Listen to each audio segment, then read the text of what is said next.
Hello everyone, my name is Travis D. Fox and welcome back to our Fox Den. Today I'm doing something a little bit different. I actually just wanted to talk about video games today rather than playing one. Today I want to talk about Final Fantasy 15. I recently tried to do a 100% run, not likely to happen. And by 100% I mean get to level 99, get every single perk, and do all the side quests, all of the hunts, and all of the story quests. The side quests are the easy part. The side quests and the hunts are the easy part. It's the getting to level 99 and all of the perks that would have just take hours of grinding. Basically, the things that I want to be talking about today is the world.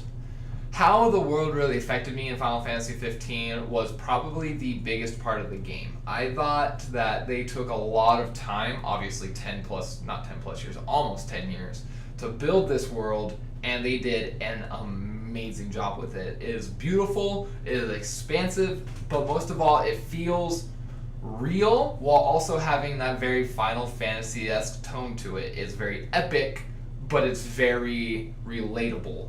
Not only that, as you drive through it, you can see the creatures walking along in the distance on the side of the road, or you can see the cities or the towns on the coastlines, other cars driving past you randomly. Side note, if you try and swerve into the other lane and hit a car, it will hit the car. I guarantee it. But that being said, the world is probably the best part about Final Fantasy. It is gorgeous, it is inhabited, it is real. I felt like I was a part of Eos. Next, the characters. First, starting off with Noctis, which I kind of hate to say it, but he's a little bit bland. His personality isn't much more besides, I'm the prince that doesn't want to be the prince. I don't want to have to take the responsibility. I'm a little bit broody, even though I have these super cool powers that warp me and I'm a fucking badass in combat. Could have done a little bit better with his character, making him feel more of a person that is relatable to, but he's still a good protagonist. He has an arc. He goes from being that broody teenager to who he becomes at the end of the game. I'm not going to spoil anything, but there's definitely a story arc and he comes to terms with who he needs to be. I enjoyed that fact. I just wish that they would have put a little bit more color into his life. A little bit more color into who he is. There we go, that's a better way of putting it. Prompto. Probably the most colorful character. He definitely had the most personality, very outgoing and very, at times, obnoxious, but it was really refreshing when compared to Noctis, who kind of was like a stick in the mud, for lack of any better term. Prompto became my favorite character. His photography was awesome. It really held some of the most impact in the game for me because you got to see the progression. You got to remember what it was like at the beginning of the game versus how it became at the end of the game. And there is a very stark contrast between the beginning of the game and the end of the game. Once again, world building, beautifully done. Bravo, Square Enix. Next time, just take a little bit more time for your characters, please. Going down to Ignis. Ignis he had the tone of being snotty, but he never really had any snotty remarks. He knew he was smarter than you, and he wasn't afraid to show it, but he also wasn't an asshole about it, being like, oh, I know I'm smarter than you. He just kind of was like, maybe we should do this instead of doing this.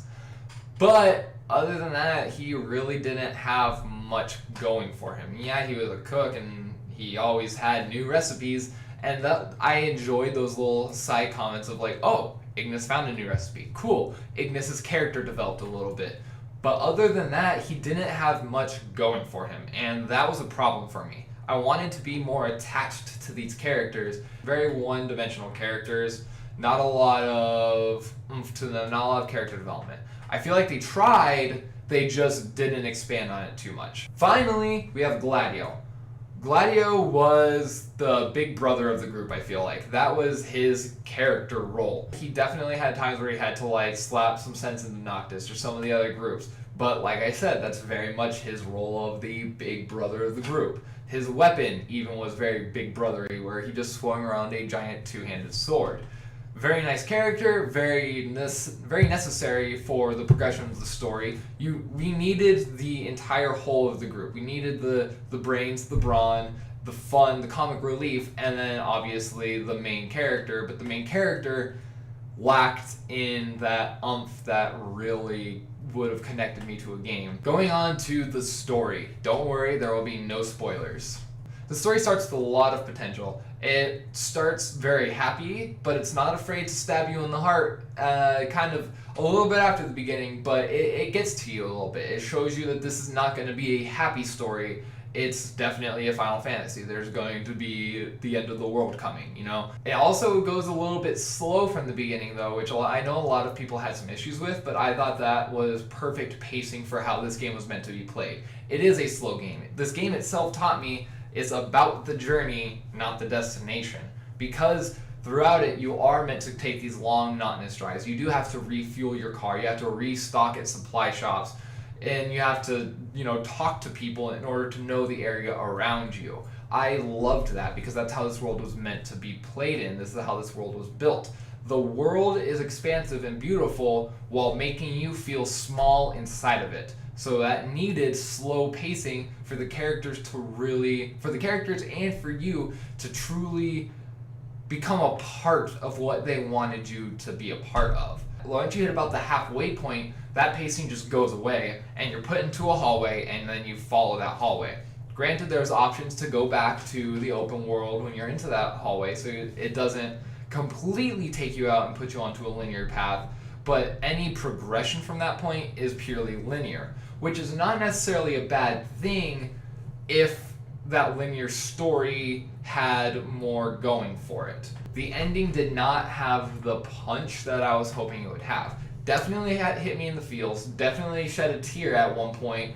I'm not going to tell you what point that was because, like I said, I don't want to have any spoilers, but all in all, I felt like it could have definitely had a lot more to it, a lot more substance. It was a very safe story, which when you're spending 15 years building a beautiful world and developing these characters and having to put a story into the world, yes, I understand wanting to be safe. You want your game to be good, and that's exactly what this game is. This is a very good game, but it took the safe route rather than taking some risks, and had it taken those risks, I feel like it could have been great. I feel like it could have been in my top 3 games of all time rather than my top 10. It was a very safe game, and I can respect safe. I just won't applaud safe, if that makes sense. So how I perceived the game is it was a very well-made game. The story could have been a little bit more expansive. The characters could have definitely had a better arc. Only character that had an arc, I feel like, was Noctis. All the other characters in the beginning had potential. It kind of showed, hey, this is how these characters are, and it made me super excited to see how they would be at the end of the story.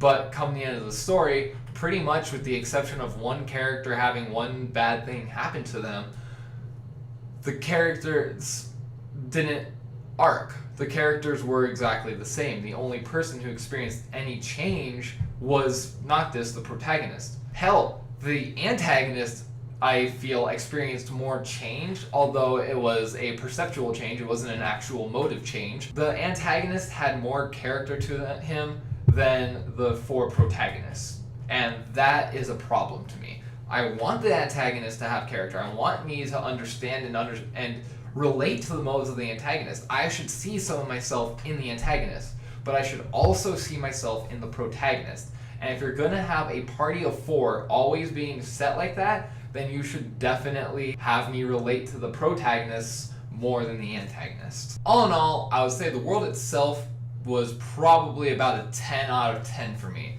I thought the world was perfectly built. The characters, I would probably give them a 6. A little bit bland, not terrible, not the worst characters I've ever seen.